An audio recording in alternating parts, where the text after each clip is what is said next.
Mr. Al-Diwani has an Egyptian father of Turkish and Moroccan ancestry, a German mom, a Pakistani wife, and 3 children. And he lives in London. So he sort of spans the globe with all these relations. He runs a business analysis and software design. I can't read my own handwriting. Okay. Software design company, and he writes on history of money and banking, and runs an EDP at the Institute of Islamic Banking and Insurance. He's also an editor at www.islamicfinance.com, and he's the author of the book entitled The Problem with Interest.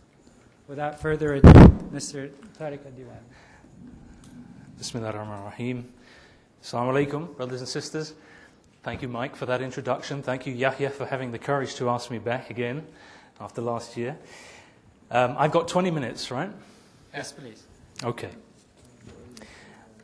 Believe it or not, about 100 years ago in this country, businessmen were not sure what they were going to do with all the oil that they'd discovered in the Middle East.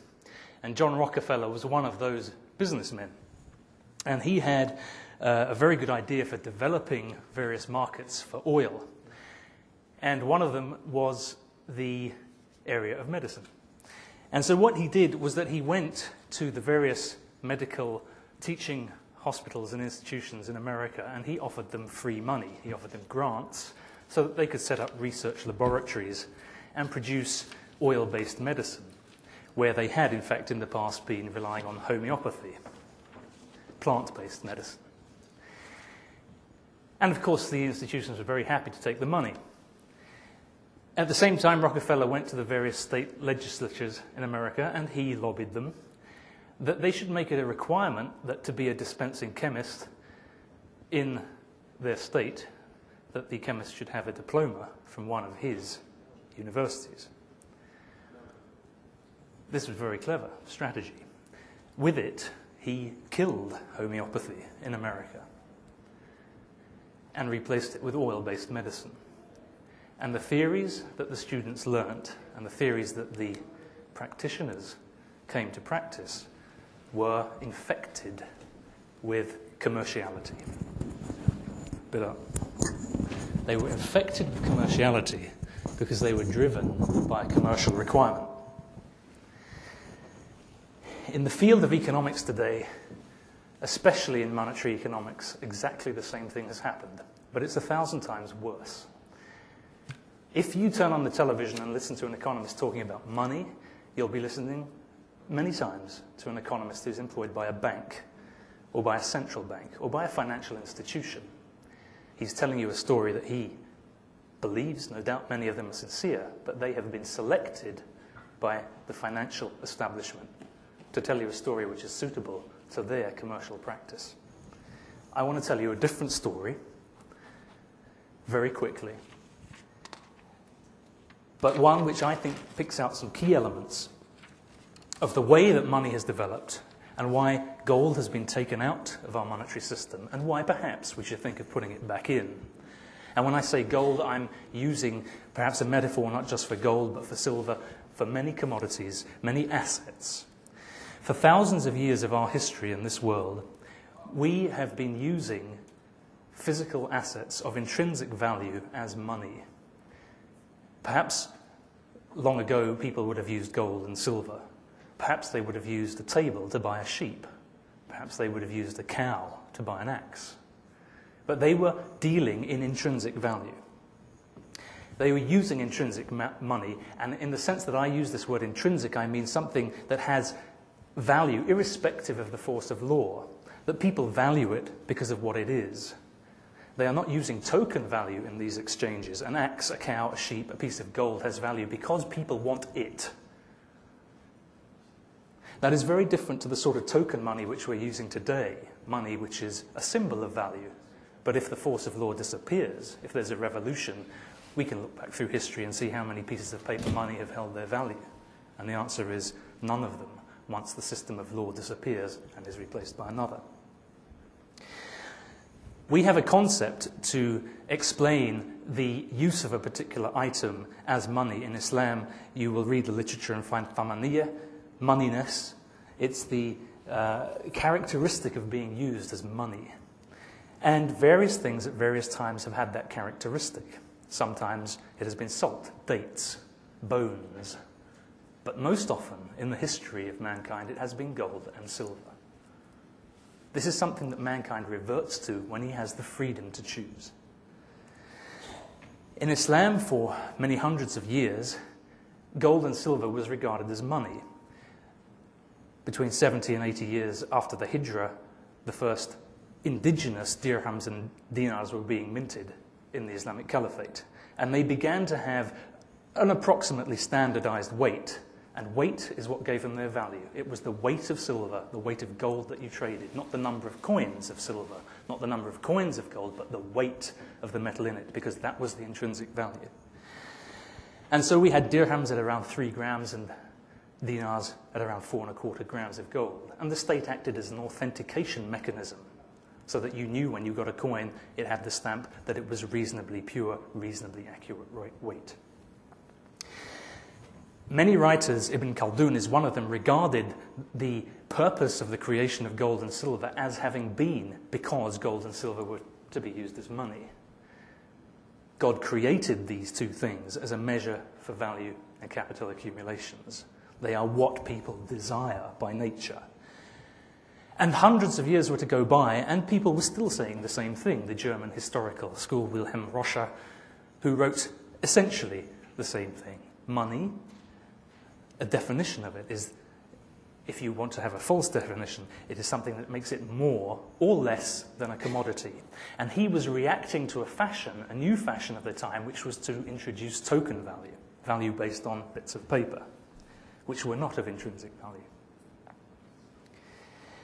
So the literature of the time started then, and you will see it particularly in modern textbooks on money, to define what is a suitable kind of feature for money. What does a good money display as a set of features?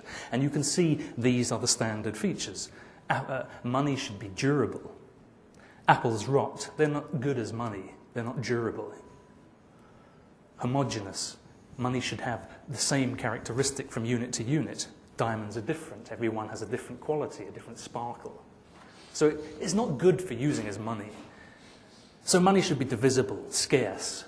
You can't have leaves as money because then money would grow on trees, and that wouldn't be at all good for anybody. And it should be portable, and we can't use bricks because bricks are too heavy and we get home exhausted. So these are the suitable features of money. And what matches these features? If we take them one by one, I still maintain that gold and silver, and yes, other commodities, but I'll use the word gold and you use that as a substitute for these other things, is durable. And it's homogeneous. And it is divisible. It's extraordinarily ductile. You can hammer a piece of gold into a huge sheet to cover the dome of a mosque, you see. And it's scarce. And it's portable. You know, I'm not trying to show you that I'm a wealthy chap, but I do carry around some gold with me. And this is $1,000. And I remember being convinced as a young child that, you know, you can't carry gold around, it's so bulky. And $1,000, you know, if you have it in $10 bills, I can't get it in my wallet. But I can get this in my wallet. I think we've been given a series of not so true generalities about gold and silver to make us dislike them, to make us think that we can't use them. And, you know, we still desire gold and silver. And I've seen people touch this, you know, and there's an expression that comes on the face which people think, wow, this really is something valuable. Alluring to men is the love of things they covet, women, sons, hoarded treasures of gold and silver. Allah made us desire gold and silver. So this is another feature, surely, of a suitable money.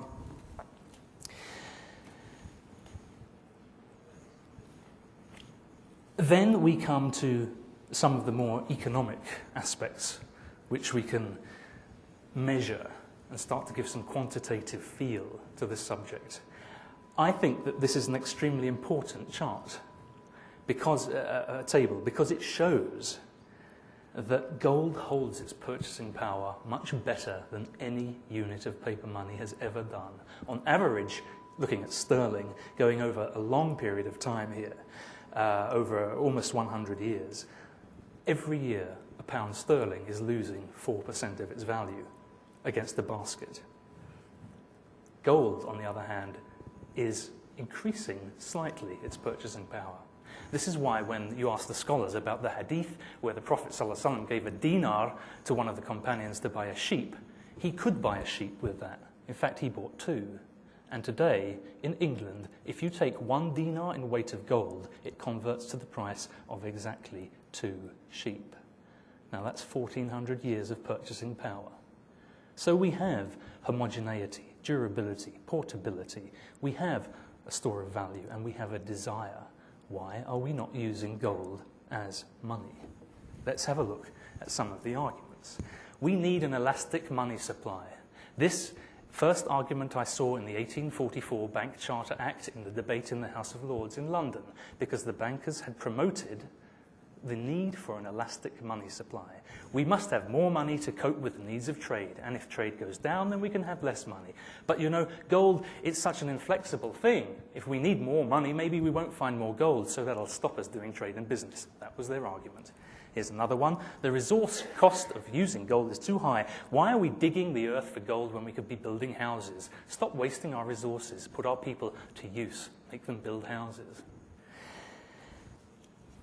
And a third argument you will come across very often is that people who are on the other side of the fence, they will say that big discoveries of gold will cause inflation. Someone will find a big mountain of gold under the Euphrates, maybe, and they will dig it up and turn it into money, and that will cause huge inflation. Gold standards don't work. Excuse number 4. Historians in the monetary sector look back at the experience of using gold as part of the monetary system, and they say it didn't work.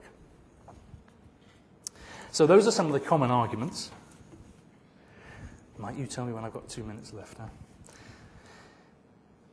And I want to deal with them very simply, in the simplest way I can.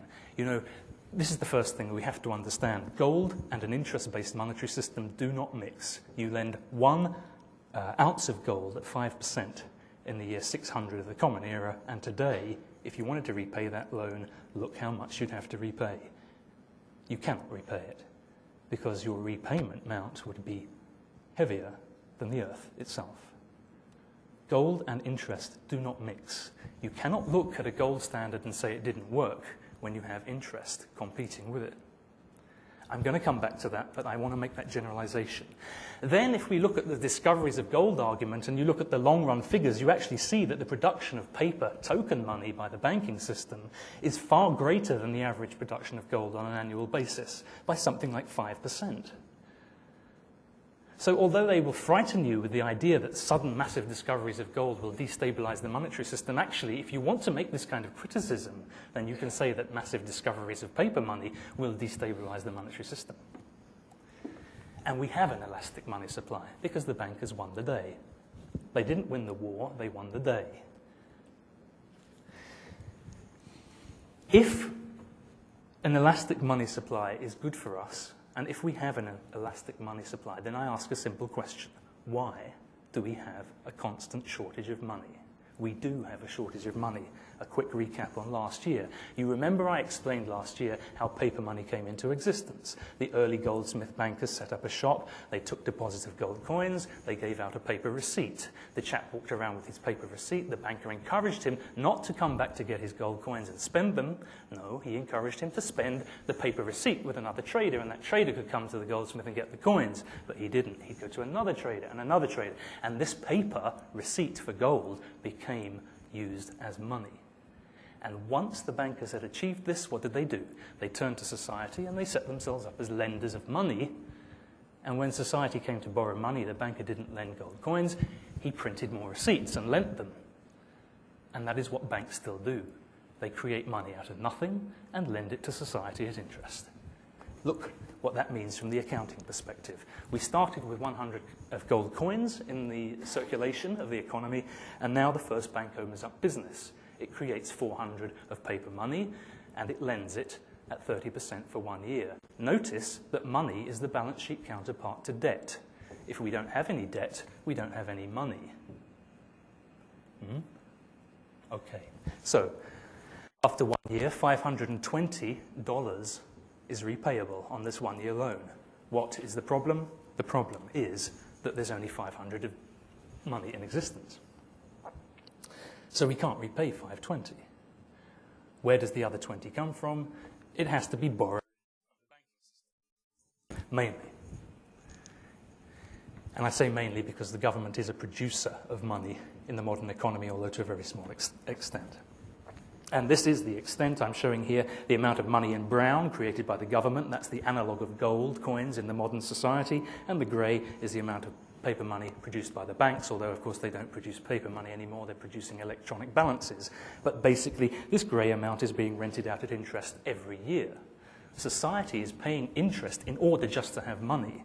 And this is a big, big difference. These are the kinds of ratios between state money and bank money in the modern society. And you can see how they've declined over time. In every society, the banks are producing more of our money at interest every year than the state is producing. This is just to extend last year's discussion, and I want to show you that, because I want to say, at the end of the day, skipping a couple, the yearly resource cost of modern money is the interest that we are paying in order to keep that bank money alive. That is the resource cost of modern money. And it has been estimated as a subsidy to the banks. In the USA, $55 billion, in the UK, $24 billion every year that we pay as a subsidy to the banking system to keep bank money in existence. This is completely different to the gold situation. Yeah. Once you have mined gold, then it exists forever. I mean, it deteriorates slowly, perhaps, but the point is that gold exists once you've mined it. And you don't have to keep repaying for its existence every year. So whereas now we're paying $50 billion a year to keep the USA money supply in existence, we'd be paying nothing once we'd actually mined the gold. And the cost of mining gold in the modern industry, the total amount of gold mined every year, is valued at around $10 billion. So this argument about devoting resources to gold as a waste of resources is actually, it's much better than what we have at the moment, because we are paying a much bigger resource cost to have our money supply today than we are, I believe, if we were using physical assets, in particular gold and silver.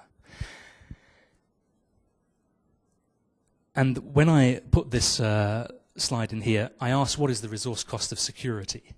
You know, if you say it's not really feasible, there's no point paying a resource cost for gold as a money, then, you know, we can ask, why do we pay a resource cost for our security? Why do we pay for an army? And my analogy is that the resource cost of monetary stability is having an intrinsic money standard. That's the basic point I want to make. I'm trying to save time and I'm actually losing it. I want to make one more point about the gold standard, as I promised. In 1913, when the Federal Reserve was established here, they had a system where gold would be held by the Federal Reserve, and the Federal Reserve could create $2.50 of paper money for every dollar of gold that it held. And that paper money would in turn be used by commercial banks as a reserve, and they could create up to $10 of money for every $1 of Federal Reserve bills that they held. So you can see this double pyramid. Yeah, $1 of gold could create $25 of bank money. And that expansion could expand contract very wildly, much more than the gold supply would expand or contract. So the system that they created was in fact more volatile than gold. You would need massive discoveries of gold to increase or decrease the money supply in the way that was experienced in the 20s and 30s in this country, in a way that has never happened, because the gold stock is growing at 2% per year on average. I put this out here very quickly. The last thing I'm going to say is, look how much profit the bankers are making out of this system. Every year, Fortune magazine is making, I'm going the wrong way now, Fortune magazine is making a survey every year of the top 500 companies in the world, and I've just calculated those companies. I've taken out those that are in the banking sector and those that are in the non-banking sector, and I've added up the profits that they make. And I've done this for several surveys in the Fortune magazine, and here you can see the banks and the non-banks being compared. The banks are the light blue, the non-banks are the purple. And you can see in an economy, for me, just intuitively, it is wrong to be paying half or a third of your profits in your economy to the banking sector amongst the largest sector of business in order to fulfill the payment and the payment function and the creation of money.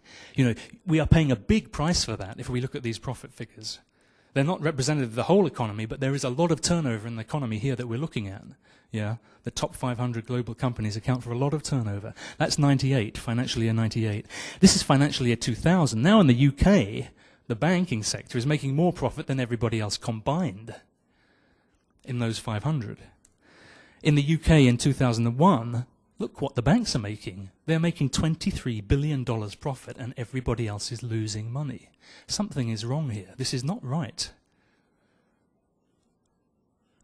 And here are the figures. You see, it's not just the UK. Look at France. So I've chosen some countries there. We have a problem. And for me, it's very clear that riba has infected the monetary system and that some dire propaganda has been told about gold and silver and intrinsic money. And I think it's the duty of professors here to research this. I'm not a professor. I'm not a full-time researcher. I have to run a business. You know, you'll never hear me on the TV talking about gold and silver because they won't let me. But this is what Thomas Jefferson said. And this was 200 years ago. Oh, sorry, 140 years ago.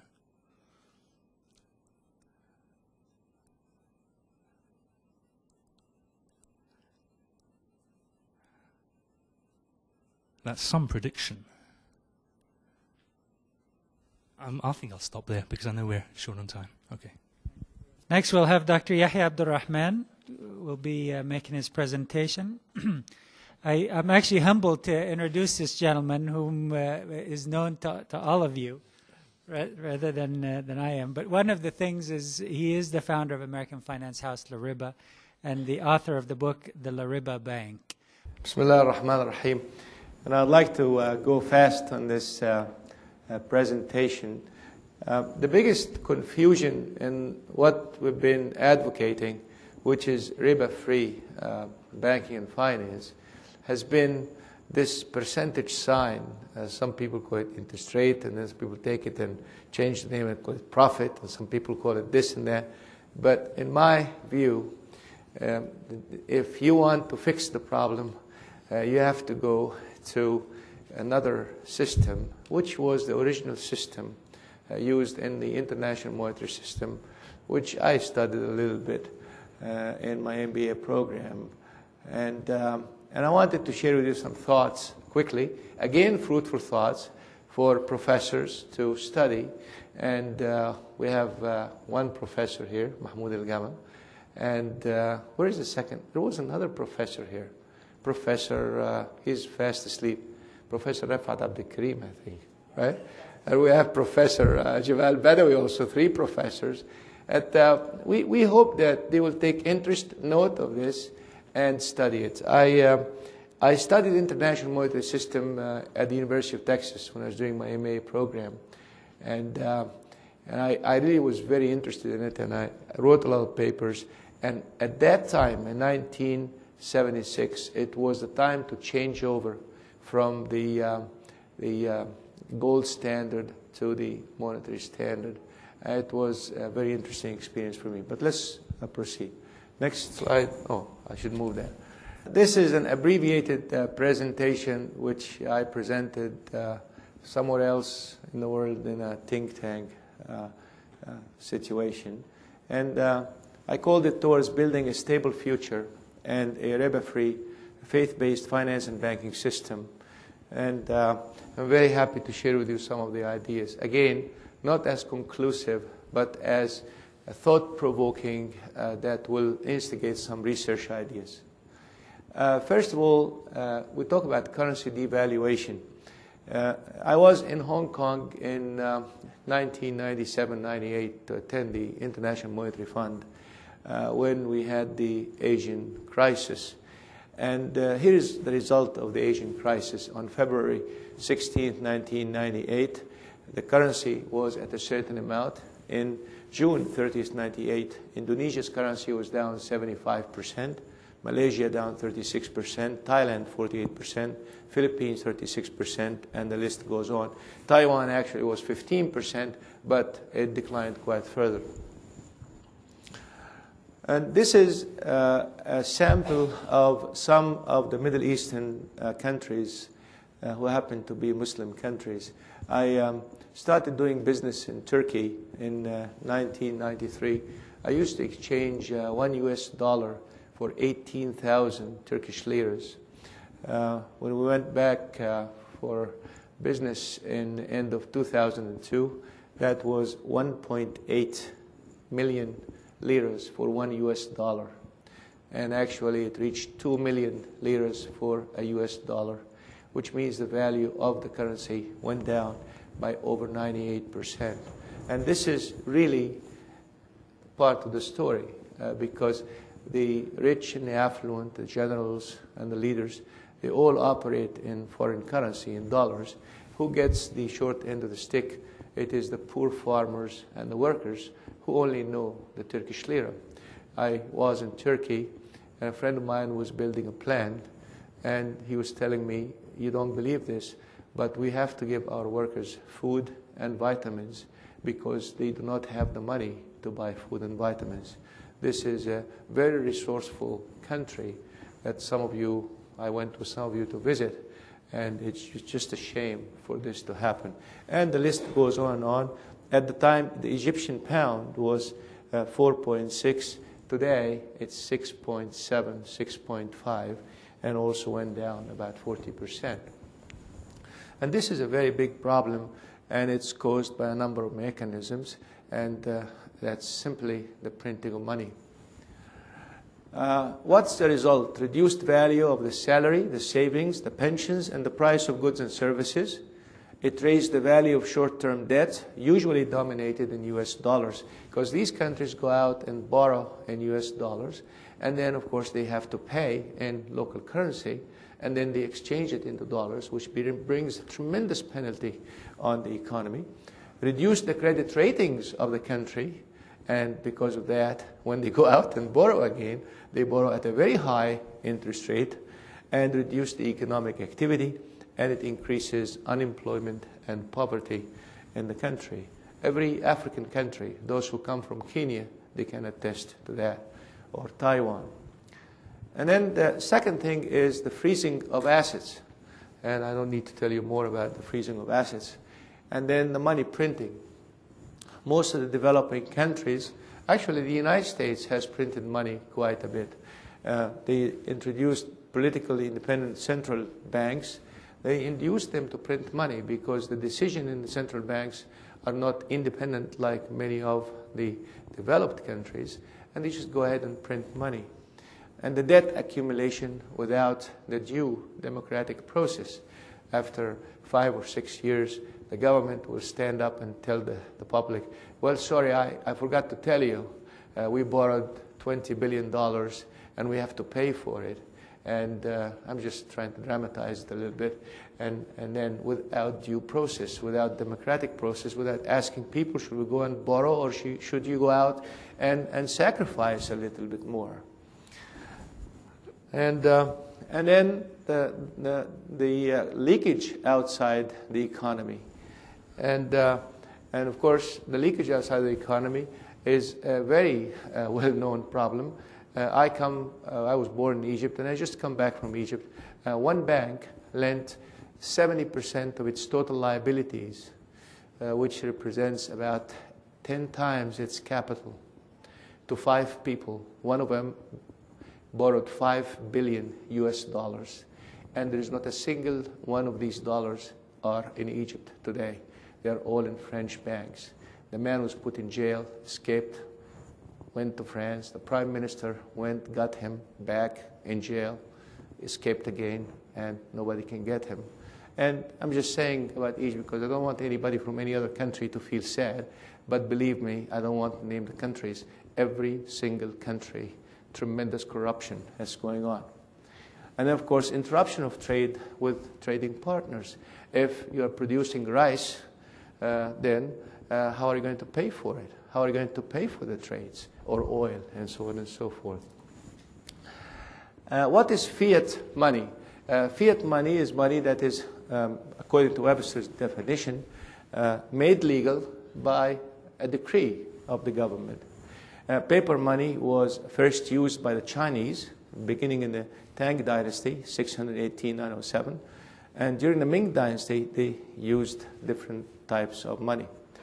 In the first United States Depression from 1819 to 1821, fiat money was used in the states of Tennessee, Kentucky, Illinois, Missouri, and was quickly abandoned because they knew that it is not a swift thing to do. In times of government weakness and instability, like in the times of wars, no one will accept paper currency because of the promise of government. Promise of government has no value.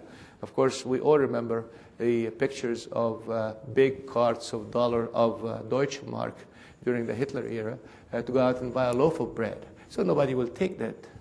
Mr. Greenspan himself, I don't know if you know this or not, but the United Kingdom Central Bank in May 1999 and announced that they will be selling half of their gold reserves on the market. And that would have created a tremendous pressure on gold prices because you have now an oversupply of gold and prices would go down. He said, and I'm quoting him, in front of the House Banking Committee, gold still represents the ultimate form of payment in the world. And this is a quotation from Mr. Greenspan himself. I call this the final leg to remove riba from our lives. If you look at the jurisprudence, body of jurisprudence that is available, you will find that in the law that zakah is quoted in in gold. If you have 3 ounces of gold worth, it is nisab, or the amount above which you are now liable to pay zakah. When you marry, you pay your dowry or mahriya in gold, in hudud, and compensations payments, and so on and so forth. These are done in gold. The Roman Empire was the first to mint the dinar. So when you hear dinar, it is a Roman Empire currency that was made out of gold. And when you hear dirham, silver, dirham, it was coined first by the Persian Empire. And they were used as money. If you read the Holy Quran, it says, وَالَّذِينَ يَكْنِزُونَ الذَّهَبَ وَالْفِضَّةَ وَلَا يُنْفِقُونَها فِي سَبِيلِ اللَّهِ فَبَشِّرْهُمْ بِعَذَابٍ أَلِيمٍ. ذهب والفضة, which means gold and silver, is not just the gold and silver, it is the coins as a store of value, as a currency. Now, on gold, after World War II, in 1948, the allies have concluded, after a lot of negotiations, which I happen to have researched in great detail, the different deliberations of it, they have decided that, well, we're going to honor the United States dollar as a reference currency, and the United States government promises to pay every holder of an ounce of gold $43 US. And of course, the Marshall Plan came to develop the economies of Japan and the European continent after World War II. We printed a lot of money, and it's a very well-known story that Charles de Gaulle, who used to run France in 1968-69, he discovered that he has tons of US dollars in his vaults, and he said, well, I don't need these dollars, send them back to Fort Knox.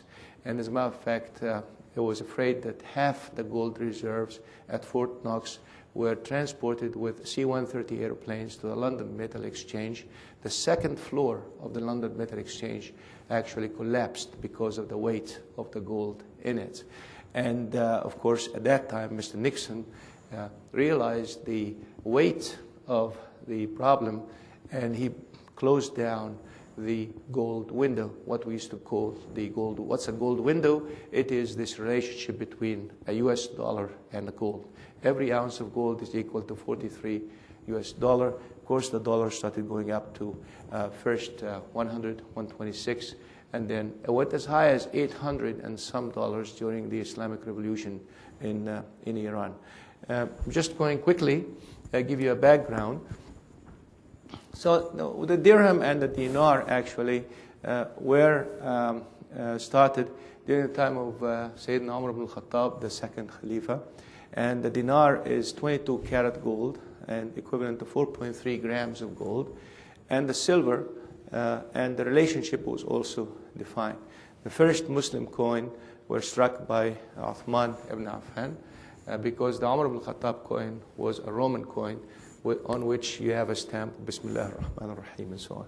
The minting of the dirham was done by Abdul Malik ibn Marwan, who is the man who built the Dome of the Rock in Jerusalem. Of course, there are many attempts to eradicate the significance of gold and so on and so forth. And of course, the gold window was closed by Mr. Nixon. What is price fixing? This is very interesting because we should also know this. Who decides on the price of gold? It's decided by a process called gold fixing. And gold fixing is decided by 5 major banks in the world. And it used to be decided upon once a day, and then to cope up with the world, they made it twice a day. And this is a little bit detail on that. These 5 banks are Standard Chartered Bank, Deutsche Bank, Rothschild and Sons. Rothschild and Son actually happens to be the owner of the building where the fixing takes place. And it's a very animated way of raising flags and lowering flags. And the Republic Bank of New York, and of course HSBC. These are the holding companies, but they just went in and bought these traders, and they carry their names.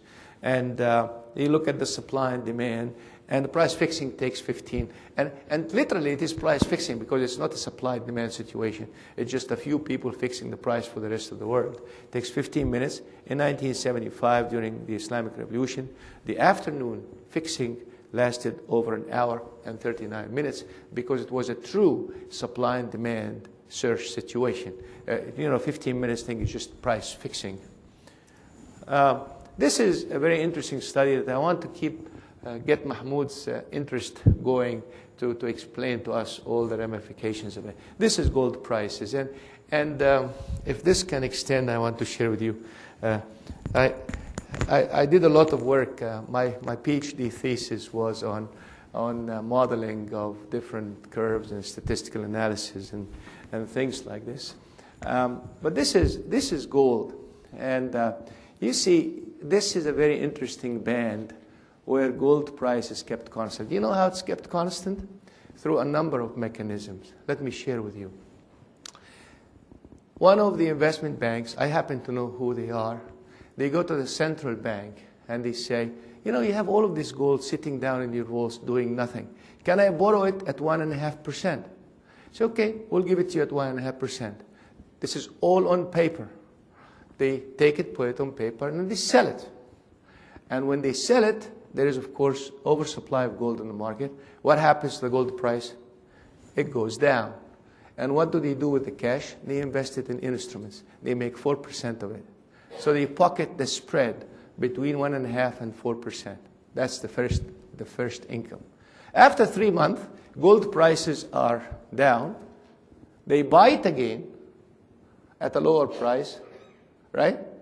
And they give it back to the bank, and they make the spread again on the difference in price. And this has been going on and on and on and on. And this actually what made gold a very politicized currency. And you can see this is when gold was fixed. This is when the window was closed. This is the Islamic Revolution in Iran. And this is when the technique of forward selling for the mines, and I don't want to go technical, but we'll leave it there. This is a very interesting, and that's why I asked Ted Chandler and Sabr Salam to weigh. This is a very interesting chart because everything else is different. This is the price of a house in U.S. in gold terms. I said, suppose we pay for this house in ounces of gold. How many ounces of gold would it take to buy a house? This is what it took to buy a house in 67, about 700 ounces of gold. If we were to follow the gold window with a constant exchange of $43 an ounce of gold, this is the price of a house. You and I would be here, but wouldn't be crazy about the volatility, Ted, right? This is what it takes to buy a house today, and even higher. 5,000 ounces of gold to buy. This is the median price of a house, of course. 5,000 ounces of gold. And this is a very interesting aberration that happens in the United States and some of the developing countries, mainly the United Kingdom. And what it says is it costs you a lot of money to own a piece of the rock because it costs you money to buy all of these merchandise, the concrete, the bricks, the durables, and that means things are becoming very expensive home here. And if somebody wants to emulate us to build a house like this in Bangladesh or Pakistan, they have to pay through their nose. And that's why the only people that can afford these homes are people who are trading with us. So it's not really something that can be done in many of these countries. Does this make an impact on you, Ted? It's a very interesting slide. I didn't believe it when my assistant, I asked him to collect the data, and I told him, you're wrong, show me the numbers, and I looked at it. But look at the other commodities, and that's another problem in the world. And I said, okay, everybody has got to eat rice. So the only data on rice we have is the price of rough rice. Look at the price of rough rice in gold terms. This is the price of rough rice if we were to follow the gold standard. It's deflated. And now you know why most of the rice producers, farmers, are suffering greatly in many countries. In actual terms, they're handling paper money, which is a lot. But in fact, in gold terms, it is essentially nothing.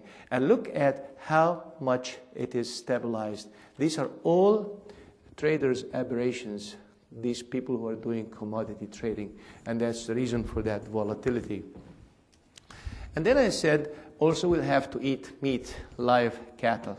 And the live cattle business, if you are in the market doing options and futures on cattle, it's not a very volatile market.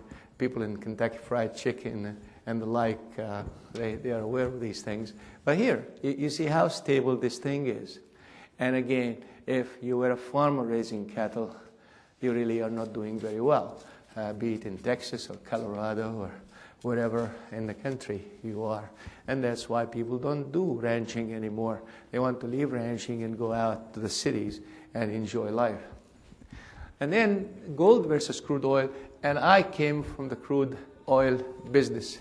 This is the crude oil prices. And of course, again, this is during the Islamic Revolution of Iran. And then prices went down and stabilized. Now, what happened in 1987-89? The Iran-Iraq war stopped, and Iraq was supposed to pay back to Kuwait and Saudi Arabia for the huge amount of armaments they used to kill about 1.5 million Iranians. And of course, to pay them back, they had to pay them in oil. So what did they do? They worked together to reduce oil prices so he can pay 1.5 barrels of oil instead of 1 barrel of oil. This is all documented. And of course, our friend who is shown on television these days quite a bit went in and did what he did to Kuwait. But this is very interesting, and you see the volatility of the oil prices and so on. Now, had we kept the oil window, which is a $43 for an ounce of gold, look at the oil prices. Is that good, or this is good? The volatility. Of course, I like this better because then you can plan, you can do things. The next slide is another fascinating slide. This is natural gas. And you can see natural gas went up and down with most of the supply coming from two countries, actually, Algeria and the North Sea is a little bit, but it's Algeria and Qatar, That's why Qatar is in the news, because the biggest natural gas producer is Qatar. Now, and then look at this big spike. Now, this big spike, you look at the red color, which is in US dollars, you say, well, it doesn't have any significance. But it makes a significance if you look at it in gold. Look at this blip. You know what that blip is? This is an Enron blip. What Enron did, and this is really sad, and that shows you the value of faith-based financing and banking. What Enron did, because they were all very well educated young men and women, graduates of Harvard and Yale and the best schools in the country, but they forgot to teach them one thing, and that is faith-based ethics, what is allowed and what's not allowed. What they did, they would go in, and you know California has a lot of natural gas and electricity. They would pretend as if they are from Colorado. They buy the natural gas and the electricity for the benefit of Colorado on paper, not physically, on paper. And then there is no supply of natural gas and electricity in California. So when California wants to buy it, they sell it back to California at 10 times the price. And that is what the aberration is.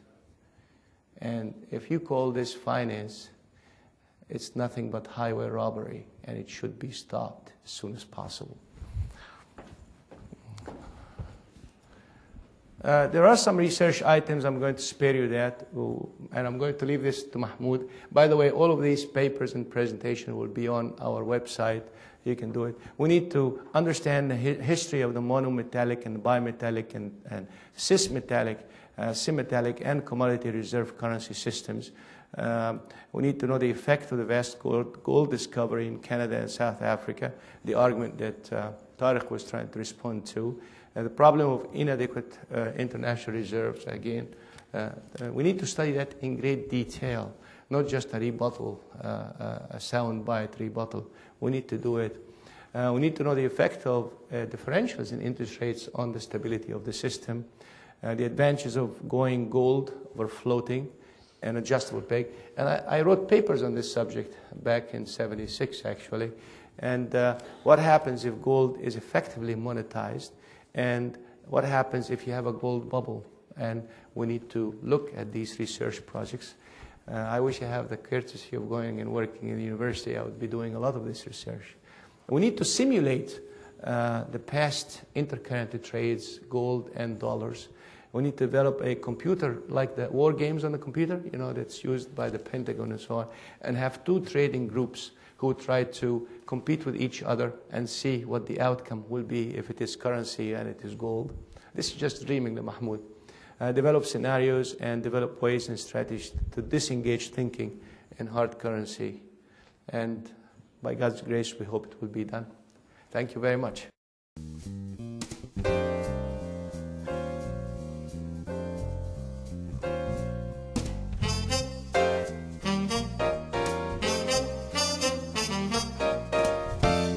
I would like to welcome our dear friend Sheriff Lee Baka and Ms. Lee Baka. I know you have a busy schedule, and Sheriff Lee Baka has some scrolls and commendations for our awardees, Dr.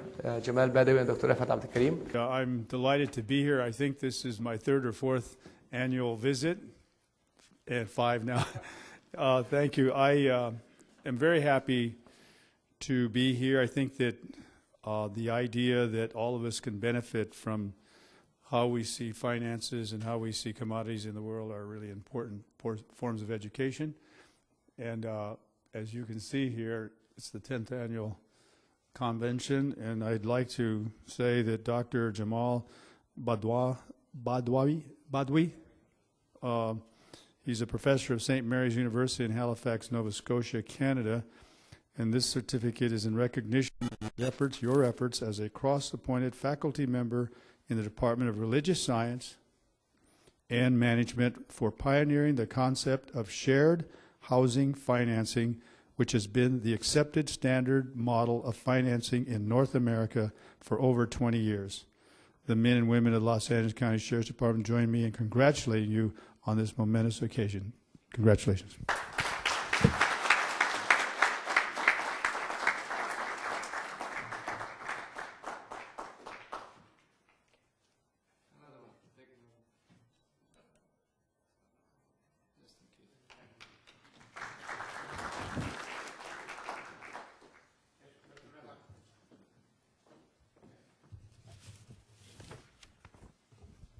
To Dr. Rafat Adel Karim, Professor, Secretary General, Islamic Financial Services Board, in recognition of your invaluable efforts in establishing the accounting and auditing organization for the Islamic financial institutions, which sets the operating standards for Islamic financial institutions worldwide. The men and women of the Los Angeles County Sheriff's Department join me in congratulating you on this momentous occasion, 22nd of March, 2003. Congratulations.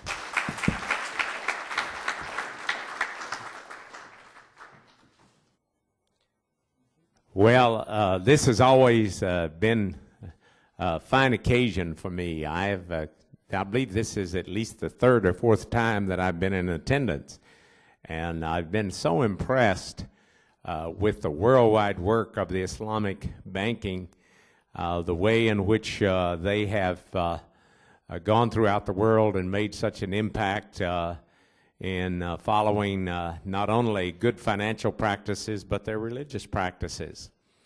I am particularly pleased to welcome visitors from all over the world, many Muslim visitors to my senatorial district. I represent over 800,000 people here in this area, Pasadena, Burbank, Glendale, and other areas, and I've had the privilege to work with Dr. Rahman on quite a number of projects. In fact, he was kind enough to open his home up one time when I was involved in a campaign, and we had a lot of people up to that wonderful home he has up in on Altadena Drive in Altadena. And this is, let me just say a word before I present these certificates.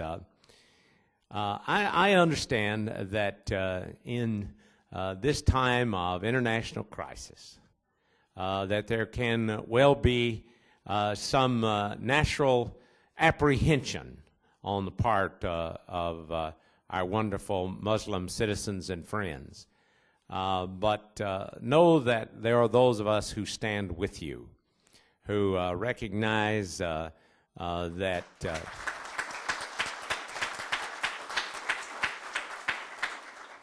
the highest ideals of America is the ideal of religious freedom, the ideal of respecting people for their religious beliefs and honoring their religious beliefs, and realizing that that it is reprehensible and wrong to ever engage in guilt by association. You know, as a member of the Christian faith, I would simply say that I do not stand behind every deed that's ever been done by anybody in the name of Christianity. In fact, I frankly would tell you that I abhor some of the things that have been done in the name of Christianity. And I don't want people to simply put on my back the actions of every Christian throughout the world and say, you're guilty because these individuals have done certain things. That's absolutely wrong. And so as your friend standing with you and realizing that we are brethren, we are together.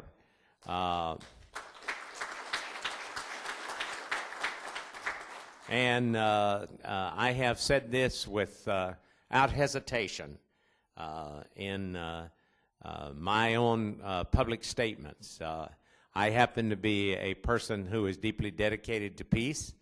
The founder of my religion said, "Blessed are the peacemakers, for they shall be called the children of God."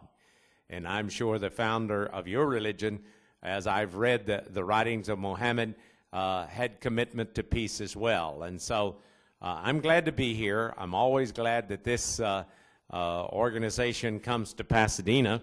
And now that I've made a speech, as politicians tend to do, I'd like to present, though, certificates of recognition.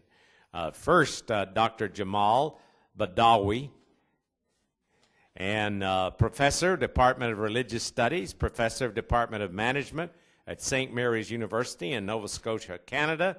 On behalf of the California State Senate, I congratulate you and thank you for your innovation and leadership. Your unwavering commitment has allowed the concept of shared housing financing to become the standard model of financing in North America.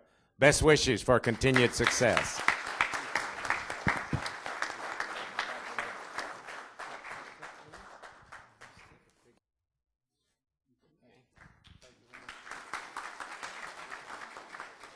And now I would like to present, and I'm going to pronounce these names as best I can. And if I butcher the name, please forgive me. Dr. Rifat Abdel Karim, Secretary General, Islamic Financial Services Board, the board of IOC Muslim Central Banks. Also on behalf of the California State Senate, I congratulate you and thank you for your outstanding dedication to the field of LARIBA, banking and finance and community service. Your standards and your efforts have raised the standards for Islamic financial institutions worldwide. And I wish you best wishes in terms of continued success.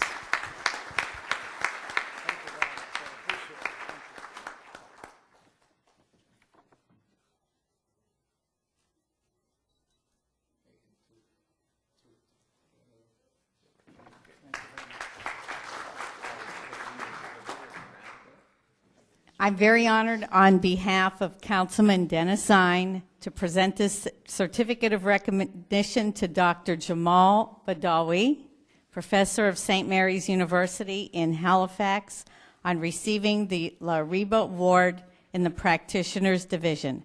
Best wishes and continued success in your future endeavors.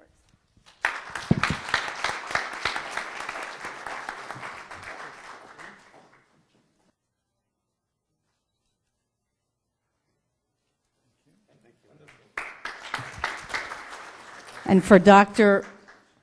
Rifat Abdel Karim, Secretary General, Islamic Financial Services Board, on receiving LARIBA Award in Academic Division. Best wishes and continued success in your future endeavors.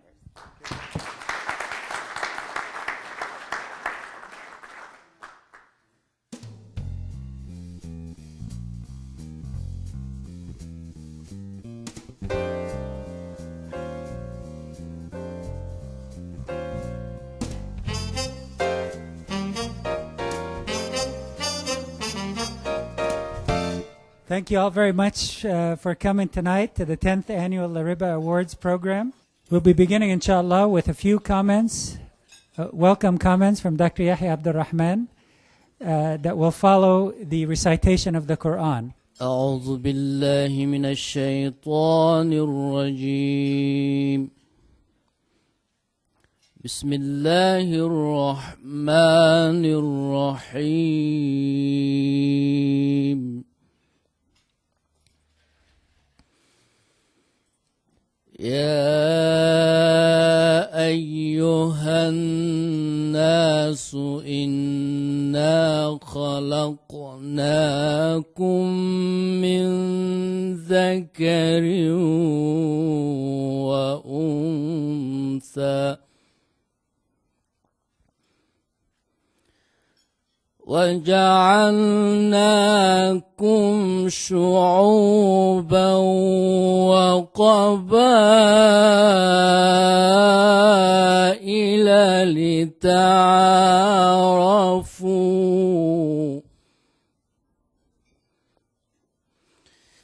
إن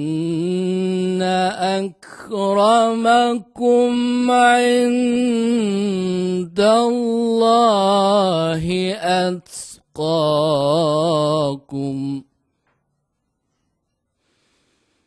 إن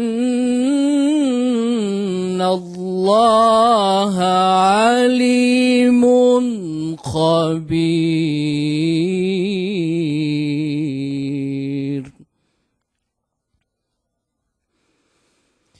يا أيها الذين آمنوا لا تأكلوا الربا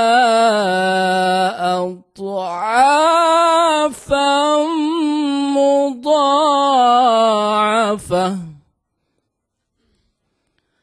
واتقوا الله لعلكم تفلحون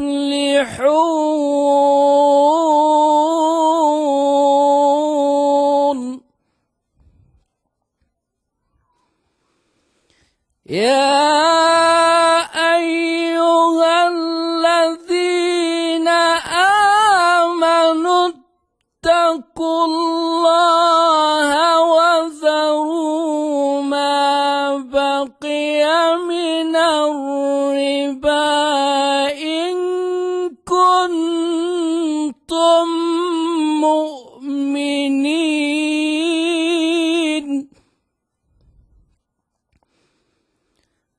فإن لم تفعلوا فأذنوا بحرب من الله ورسوله وإن تبتم فلكم رؤوس أموالكم لا تظلمون ولا تظلمون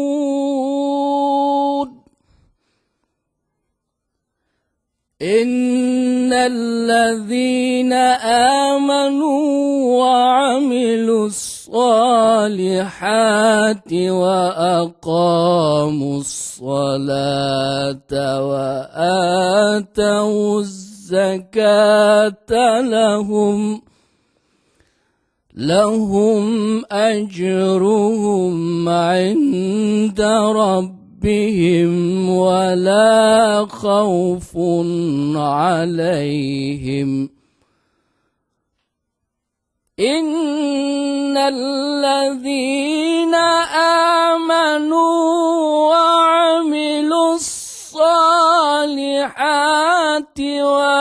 وأقاموا الصلاة وآتوا الزكاة لهم أجرهم عند ربهم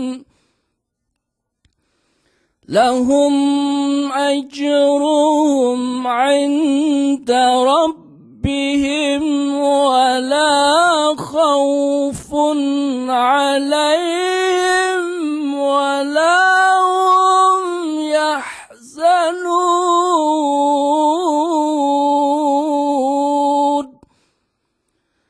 واتقوا يوما ترجعون فيه إلى الله ثم توفى كل نفس ما كسبت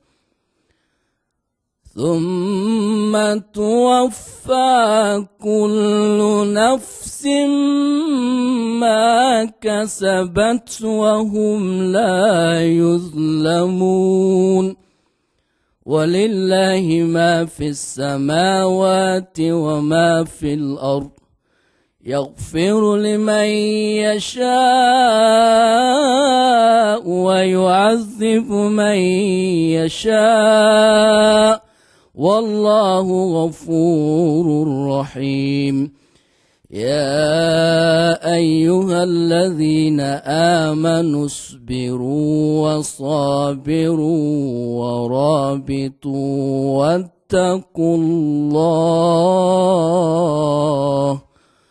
واتقوا الله لعلكم تفلحون صدق الله العظيم.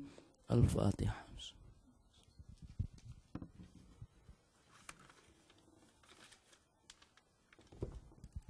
Bismillahirrahmanirrahim. O mankind, we have created you from a male and a female, and made you into nations and tribes, that you may know one another. Verily, the most honorable of you with Allah is that believer who has at-taqwa. He is one of the muttaqun, the pious. Verily, Allah is all-knowing, all-aware. O you who believe, eat not riba, usury, doubled and multiplied, but fear Allah that you may be successful. O you who believe, be afraid of Allah and give up what remains due to you from riba, usury, from now onward, if you are really believers. And if you do not do it, then take notice of a war from Allah and His Messenger. But if you repent, you shall have your capital sums. Deal not unjustly by asking more than your capital sums, and you shall not be dealt with unjustly by receiving less than your capital sums. Truly, those who believe and do deeds of righteousness and perform as-salat and give zakat, they will have their reward with their Lord. On them shall be no fear, nor shall they grieve. And be afraid of the day when you shall be brought back to Allah. Then every person shall be paid what he earned, and they shall not be dealt with unjustly. And to Allah belongs all that is in the heavens and all that is in the earth. He forgives whom He wills, and punishes whom He wills. And Allah is oft forgiving, most merciful. O you who believe, endure and be more patient than your enemy, and guard your territory by stationing army units permanently at the places from where the enemy can attack you. And fear Allah, so that you may be successful. We would like to begin by asking the New Horizon students to come in. They would lead us into the God Bless America. And then we have a distinguished guest who will be honoring our 2 awardees, and we'll continue with the program.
Thank you so much. What a wonderful job. These beautiful young ladies and young men are from the New Horizons School, Islamic school here in Pasadena. I would now like to call Dr. Yahya Abdurrahman to introduce our honored guest. Dr. Yahya. Bismillah ar-Rahman ar-Rahim. In the name of God, most gracious and most merciful, God of Abraham, of Isaac and Ishmael, God of all of their descendants, including prophets Moses, Jesus, and the final prophet Muhammad. May God's peace and prayers be showered unto all of them. I would like to welcome you all tonight in this auspicious gathering.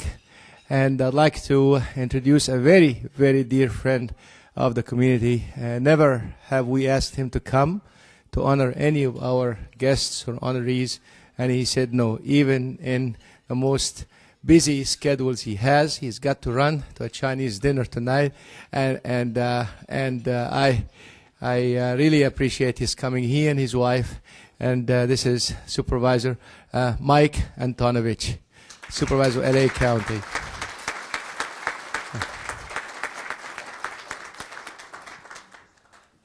The doctor and I usually have lunch at Beatles, in Pasadena.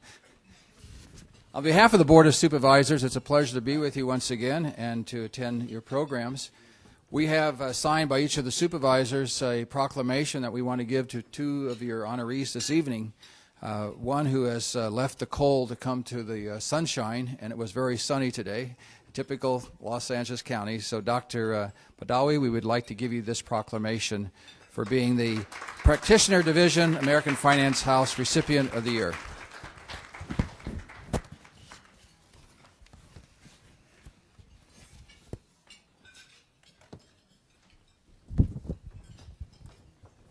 Thank you very much.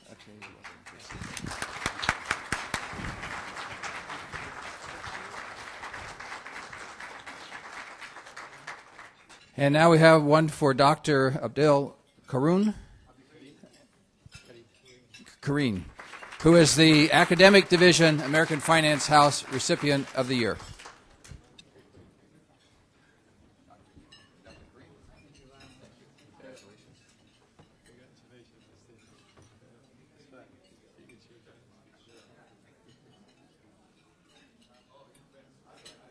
First of all, I'd like to again welcome you sincerely for joining us. And we know that this is a company that's very dear to you, and it's very dear to us. And each and every one of you is very dear to us. I'd like to welcome also many of the friends in the city of Pasadena that came and joined us from the Fuller Seminary, from the Church of the Latter-day Saints, from the Episcopalian Church. We had a tremendous program this morning. And also I would like to welcome Rabbi, our dear friend, Rabbi Collin, Gilbert Collin, who is the Rabbi of the Temple of Pasadena and former president of the Board of Rabbis. I'm also a former chairman of the Shura Council, so we are together. And we welcome you all and welcome Pasadena, New Horizon, and we thank you very much for coming. Now, this is our 10th annual event, and when we started, we really started with essentially very little. If I can get the lights, I would appreciate it. And I'd like to share with you an overview of what this business or this movement is all about. We call it the faith-based, riba-free financing, banking, and investing movement. It's a movement that is not reserved only for Muslims, because we believe that the religion of Islam is the inculcation of all faith of the children of Prophet Abraham. That's Prophets Abraham, his sons Ishmael and Isaac, and all of their descendants, including Prophets Moses, Jesus, and Prophet Muhammad. And people ask, what is your motto? Our motto is what the Prophet, may God's peace and prayers, was reported to have said, خَيْرُ النَّاسِ أَنْفَعُهُمْ لِلنَّاسِ. And the motto is, the best of people are those who benefit and serve others the most. And I'm sure if you read the Torah and the Talmud, you will find the same statement. I'm sure when you read the Bible, you will have the same statement. I'm sure when you read any scriptures that were revealed by God, you will have the same statements of the servants of God. The question is, what is LARIBA? La means no, and riba means in the Torah, actually, in the Judaic religion, it's called ribit. And we had a very nice presentation by Professor Dorf from the University of Judaism this morning on the subject, and it will be summarized later on. The act of riba is the act of renting money. We do not rent money. We invest money. When you go to a banker, he or she gives you the money, and they say the rental rate on this money is the interest rate. We do not do that.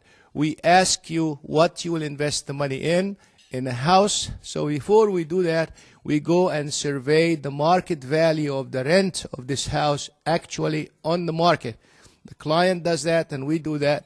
And based on that trend, we evaluate the profitability of this venture. If it is profitable, we embark on it.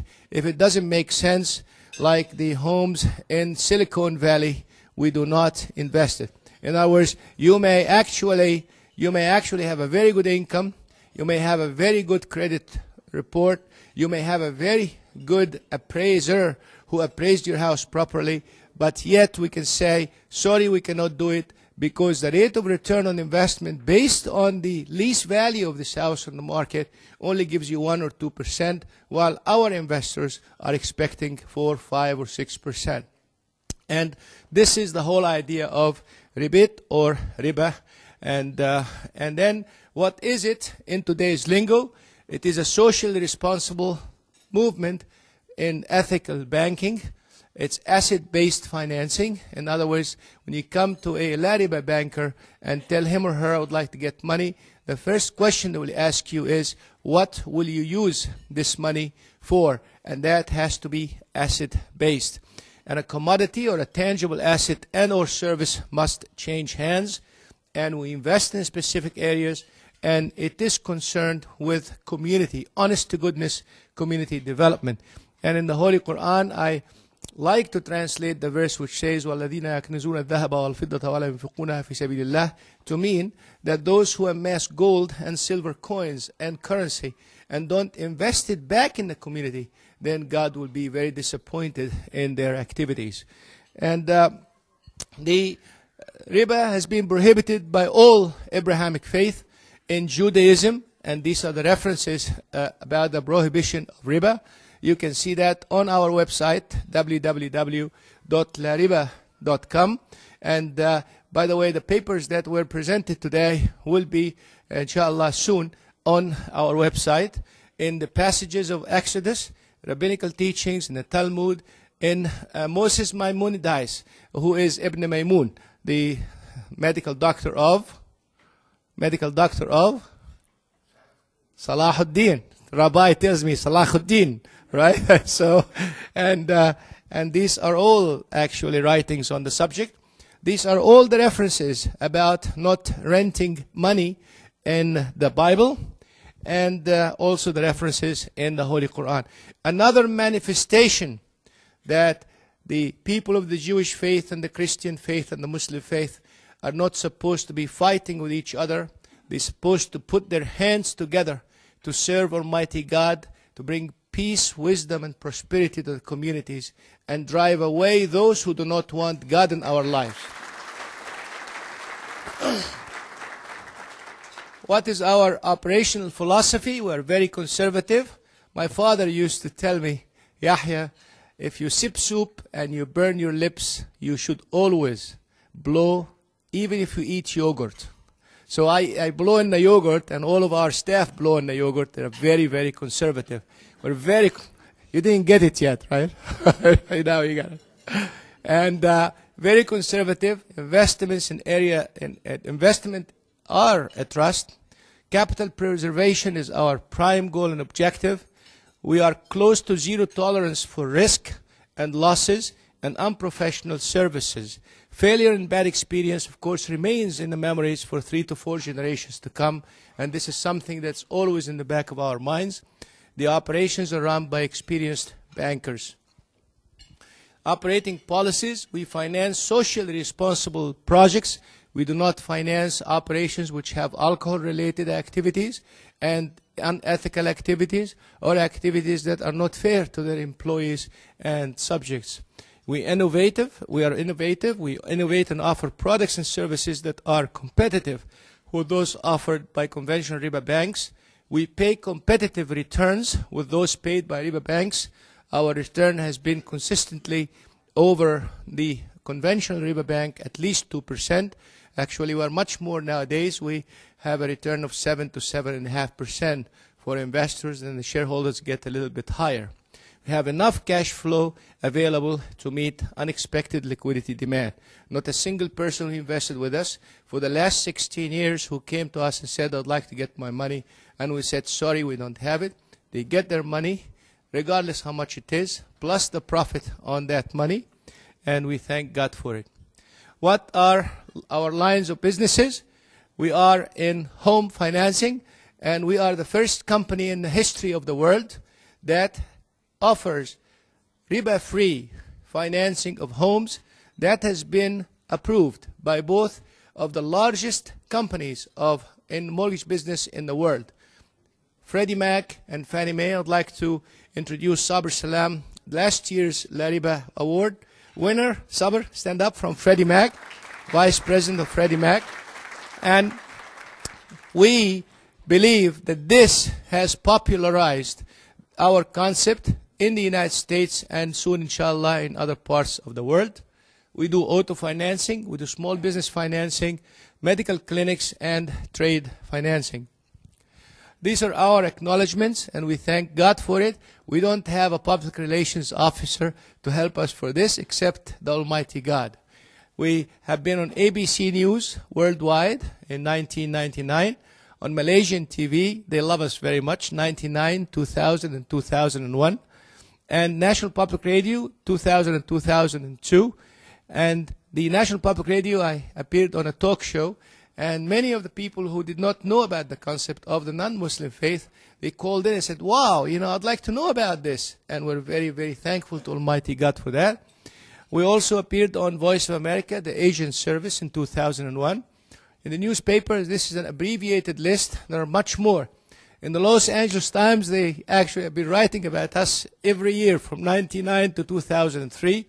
The New York Times, 2002 and 3. Boston Globe, 2003. Wall Street Journal, 2003, and also last year.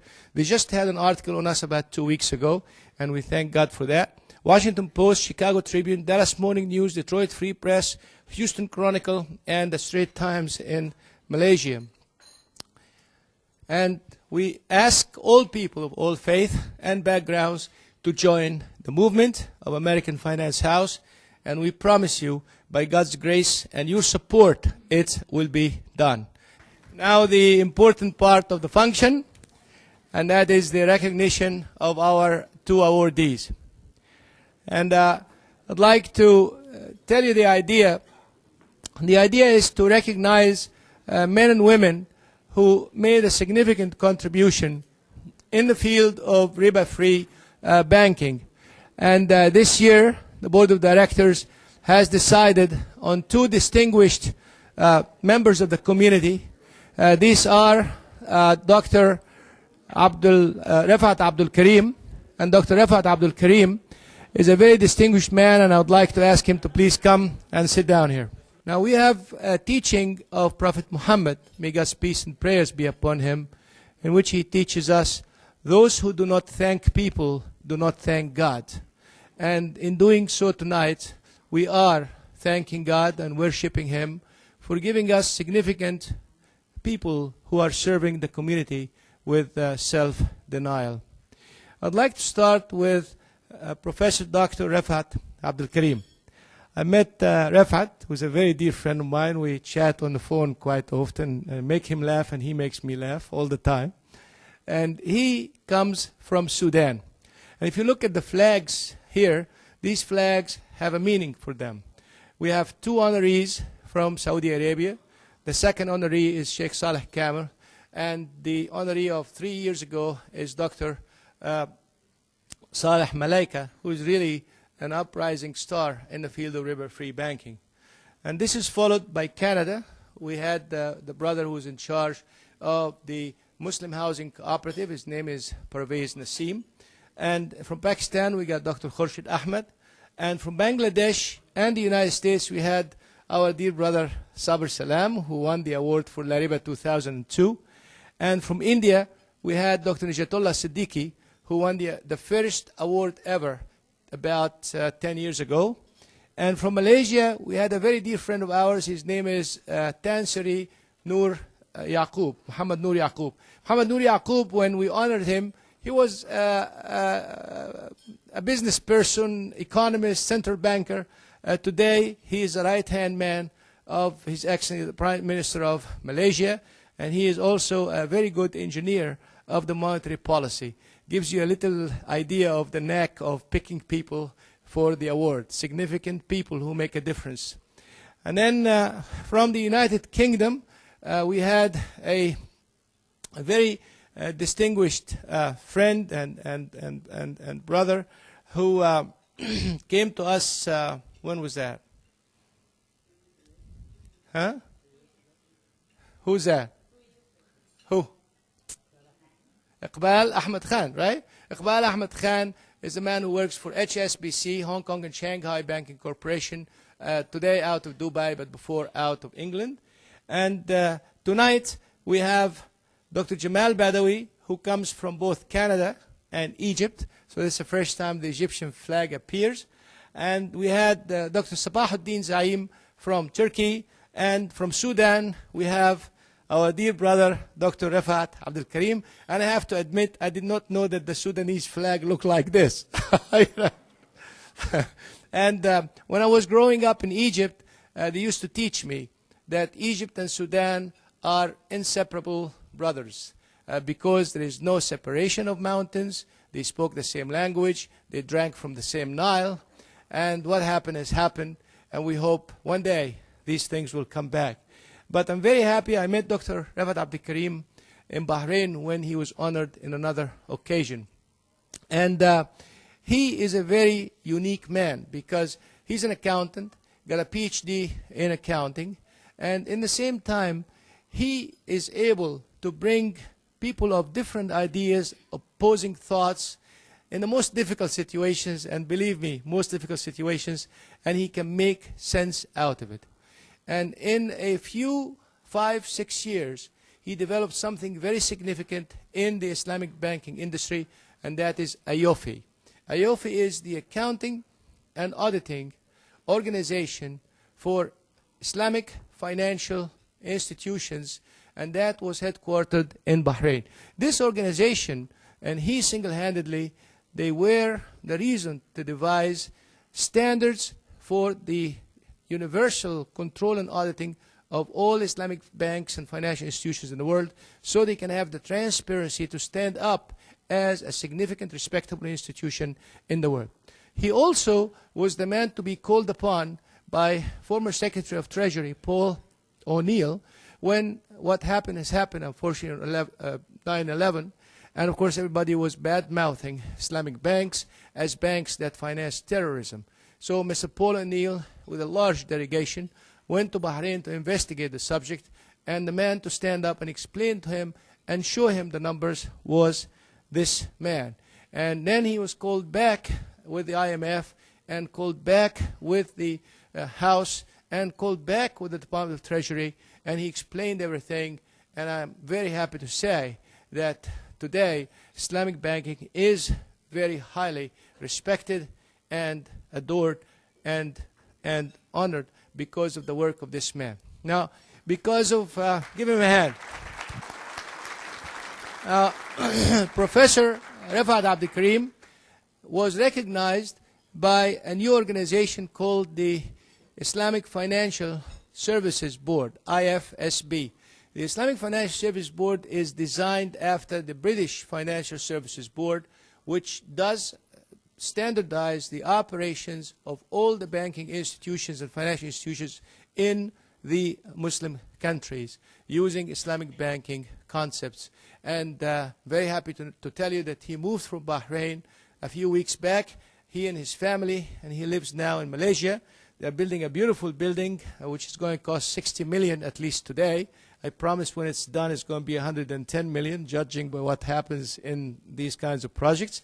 And we're very, very honored, and we wish him the best of luck. He's very respected by central bankers around the world, including the Exchequer of England, who is the chief central banker of England, and many, many financial authorities. We're very privileged, honored, and happy to tell you that the board of directors of American Finance House, LARIBA, has unanimously voted to offer the award for LARIBA 2003 Academic Division to our Honorable Dr. Rafat Abdul Karim, and I hope he accepts it.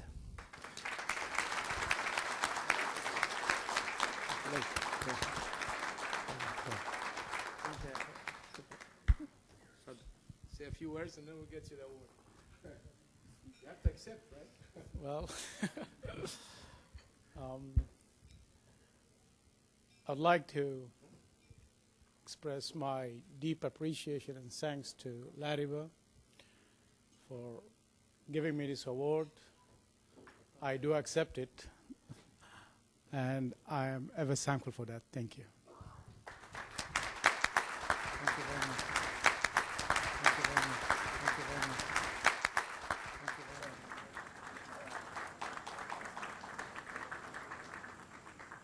You will have overweight of recognition scrolls. City of Pasadena, Mayor Bogart could not make it tonight. He was in Europe, and he just came tonight. And this is a recognition from the City of Pasadena. So.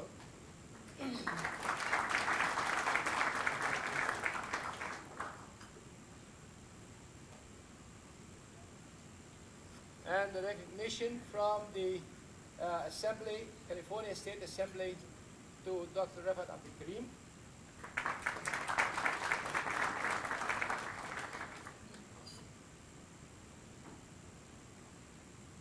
Thank you. And certificate of special recognition from Congressman, U.S. Congressman Adam Schiff, the U.S. Congress.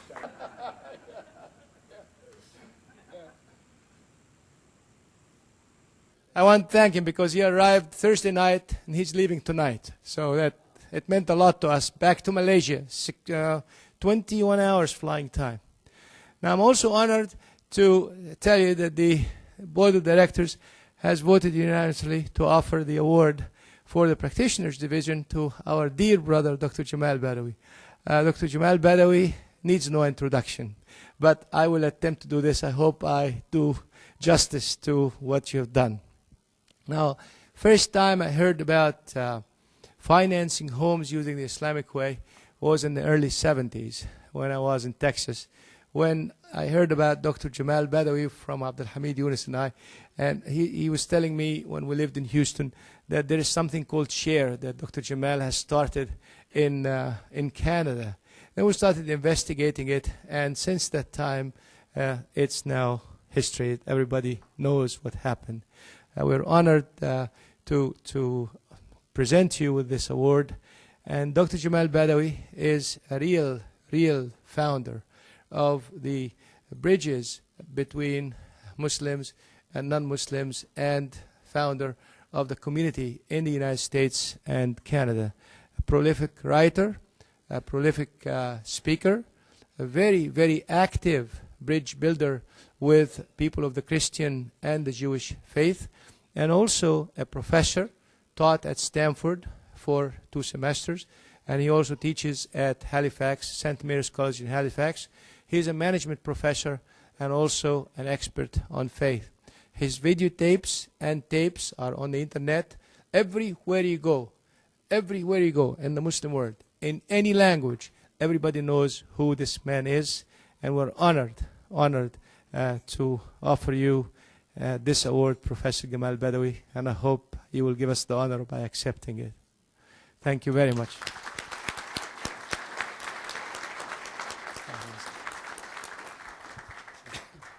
Alhamdulillah, wassalatu wassalamu ala Rasulillah wa ala alihi wa sahbihi wa ala. When Brother Yahya called me to invite me for that function, the first question that came to my mind, why me? But then when I attended this conference today and saw all the speakers and the participants and the real contribution, the question kept repeating in my mind, why me?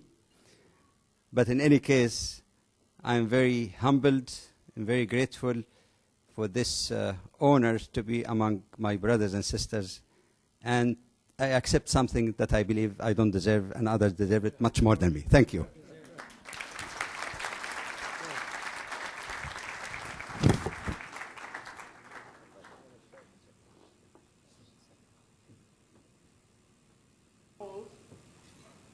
From the city of Pasadena.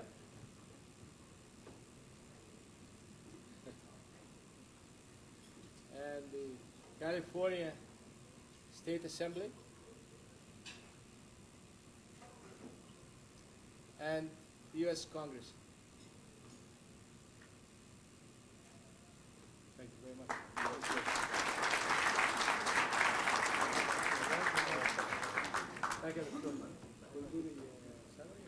For those of us who did not have a chance to attend the full symposium, we'll have just a very brief synopsis, 30 seconds to a minute each, of the presentations that were done this morning. Assalamu alaikum. We'd like to begin by welcoming you all with the Islamic greeting, Assalamu alaikum.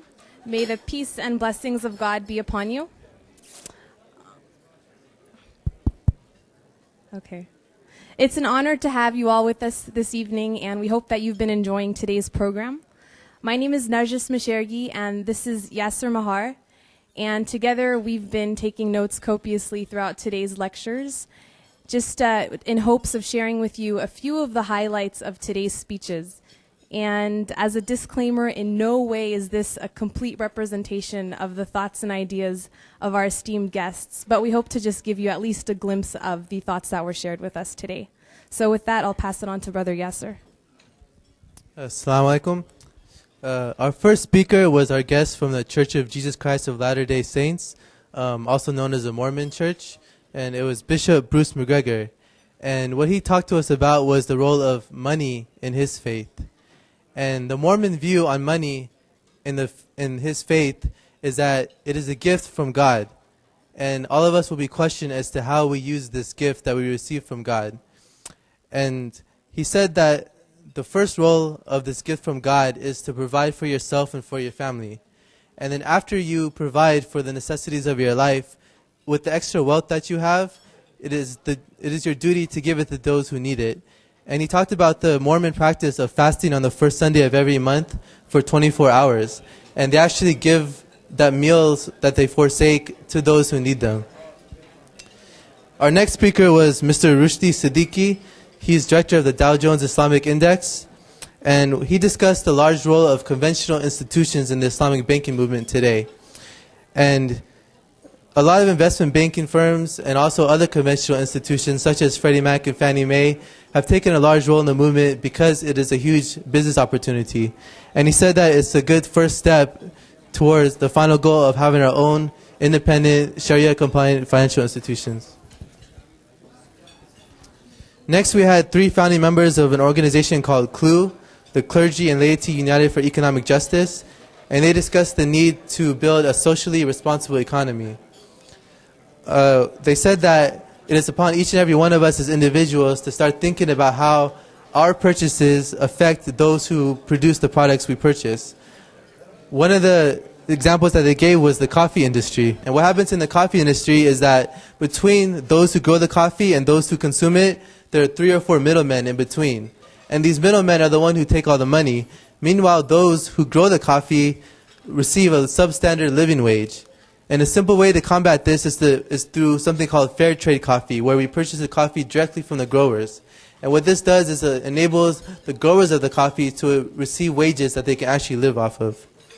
Next, we had Rabbi Elliot Dorff, who is a professor of philosophy at the University of Judaism. Unfortunately, he couldn't join us due to the Sabbath, but he was able to provide a pre-recorded speech for us, which highlighted the laws of ribat in Judaism.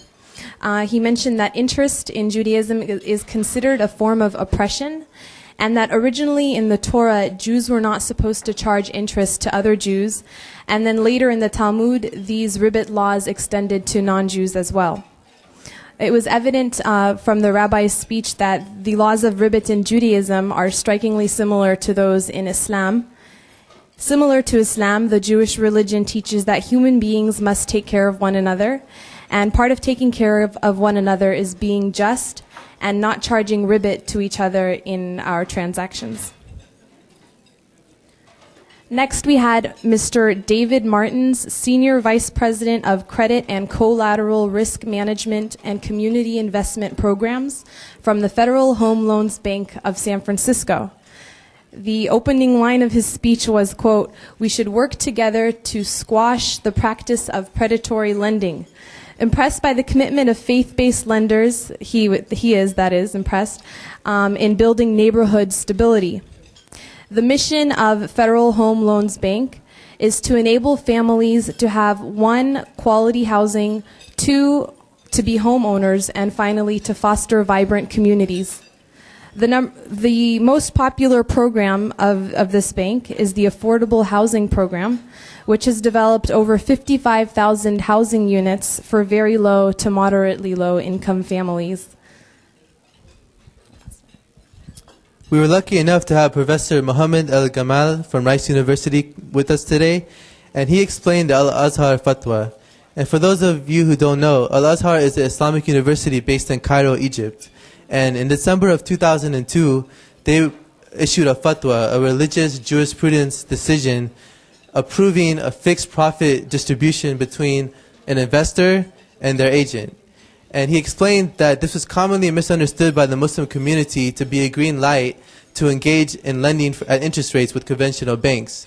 And he pointed out the fact that the whole fatwa was based on the assumption that you engage in lawful business transactions. And of course, it's agreed upon that lending money at an interest rate is riba. And he wanted to clear that up for us. And he said that the majority of scholars disagree with this opinion. And basically, you cannot say that there is any consensus on this issue. And more research has to be done to apply the rules of the Quran and the Sunnah to today to come to an agreement on what riba is and what riba is not. We also had Jerome Champion with us. He's the Deputy Director of the United States Department of Housing and Urban Development, and he talked about predatory lending. And this is a practice where lenders take advantage of individuals who have low income or low credit history, and they either offer them balloon loans, which is a loan where you have to pay back an amount much greater than what you borrowed, or they charge them usurious interest rates. And what happens is these individuals who are already struggling economically are in more debt than they were before, and they gain a debt that they can't even pay back. And so it's a very detrimental practice. And he said that we need to battle this through legislation and through education. Next, we had with us Dr. Jamal Badawi, who, as Dr. Yahya mentioned, is the Professor of Management at St. Mary's University in Nova Scotia, Canada. Mashallah, he's also a very respected scholar among the Muslim community in North America and abroad. Also a very common name in my household when I was growing up. He discussed with us the Islamic business model, also known as IBM. He said that Islam, which is peace through submission to Allah, also includes being in peace with Allah, with the self, and with the creation of Allah, including business dealings. He discussed the 2 sources of Islamicity, one being Quran and Sunnah, and the second, Ijtihad, which is an effort to solve contemporary or new problems guided by the primary texts of Islamic law. He also discussed ethics, the ethical anchor of the Islamic business model. He mentioned that ethics are at the core of being Muslim, and that the Prophet, peace be upon him, said that he was not sent except to perfect moral characters. Dr. Badawi also mentioned that we can worship Allah through having the proper intention when conducting our daily business dealings. He then discussed ethics in production, ethics in consumption, and ethics in marketing. Dr. Rifat Abdul Karim, he spoke earlier about the need to establish standardized guidelines in the Islamic banking industry.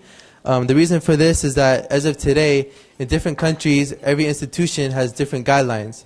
And what happens is you have financial statements and they don't mean anything. You can't compare them to each other. And so we need to standardize this so that we can actually compare financial statements with each other. And also, having standardized regulations will lend credibility to the whole movement. And he also discussed the need to have a standardized Sharia board to determine what is Islamic and what is not Islamic.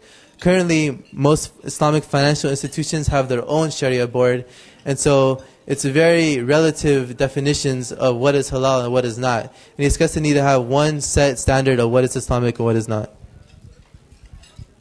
We then had Mr. Ted Chandler, who's the Vice President of Housing Community Development in Fannie Mae. He began by thanking the American finance house LARIBA for showing Fannie Mae how to serve the Muslim community in riba-free banking. He said that one of the most basic reasons for the founding of Fannie Mae is for the freedom of expression and particularly religious freedom. He mentioned that to date, 75% of the white population in the United States are homeowners, while only less than 50% of minorities are homeowners. The percentage of homeowners who are practitioners of Sharia is even less because they have less options available to them. He also mentioned that faith should not be an obstacle, but in fact a vehicle to home ownership. And finally, that Fannie Mae has set a goal for themselves to reach out to 7 million new homeowners while working with faith-based organizations. From Freddie Mac, we had Vice President Saber Salam, and he discussed Freddie Mac's role in the movement. And to this date, Freddie Mac has funded over $100 million in Islamic financing. And he discussed the need for the Muslim community to start owning homes because home equity is crucial to an American family for their economic wealth. A lot of people do not look at their home as an investment, but in reality, it's one of the best investments you can do with your money. It's a lot more stable than investing in the stock market, for example. And what we witnessed in this recession that we've been experiencing is a lot of people have taken advantage of their home equity and taken cash-out refinances to take out that extra cash to deal with the economic hard times in this situation. And he thanked LARIBA for providing the opportunity to have the Muslim community take advantage of home ownership. And he said that there's a large part of this community which still needs to be helped. Then we had our very own Mr. Mike Abdulati, president of the American finance house LARIBA. He described the American Finance House's patented lease-to-purchase model, also known as ijara wa iqtina. The main concept behind this model is that money can be made from investment, but not from lending, which is considered a charitable event in most faiths. Mr. Tariq Al-Dawaini came to us from London, England, and he discussed the issue of returning to a gold standard of money. And he began his discussion by discussing intrinsic money versus token money. Intrinsic money is money which has a value because of what it is. For example, gold or silver. It has a value to it because it's gold or because it is silver. And the opposite is token money, which is what we use today. Paper money, which is an arbitrary object, which is attached a value which really has no meaning. It goes up and down. And one of the detrimental effects of this that he discussed is the fact that in order to keep having paper money, banks have to keep printing this money to have the money supply. And then they lend out this money at interest rates, which gets charged to the public. And he said that it costs $50 billion a year just to keep printing enough money. And what happens is the banks who print this money are the ones who make all the money. And the other institutions within the economy suffer as a result of this. And Dr. Yahya Abdul Rahman, the founder of American Finance House LARIBA, he discussed further this issue of returning to the gold standard. And he began his discussion by discussing how the exchange rates of third world countries in relation to the US dollar have been devaluating at an alarming rate. And the result of this is that the poor farmers and workers who do not have access to exchanging their money to a more stable currency such as the US dollar, they suffer because of this. Because of the inflation, the value of their money goes down and the value of their debt increases. And he showed how if you look at prices in terms of gold, they've been very stable throughout the last 40 years. We all know that in terms of paper money over the last 40 years, it costs a lot more to buy the same goods. And he showed us that homes, rice, cattle, oil, and even natural gas have pretty stable prices in terms of gold, whereas in terms of paper money, they've skyrocketed. And that's the summary of the daytime lectures. For those of you who joined us, we thank you, and for those of you who missed it, you missed out on some very insightful lectures. Thank you very much. Assalamu alaikum. Thank you very much, Yasser and Nargis. These are the future stars of American Finance House LARIBA. We're very proud of them. We would like to conclude the evening's program by hearing some supplication, some dua from our esteemed honoree, Dr. Jamal. Please, would you join us, please? Inshallah, the dua is just from the last few ayahs in Surah Al-Baqarah.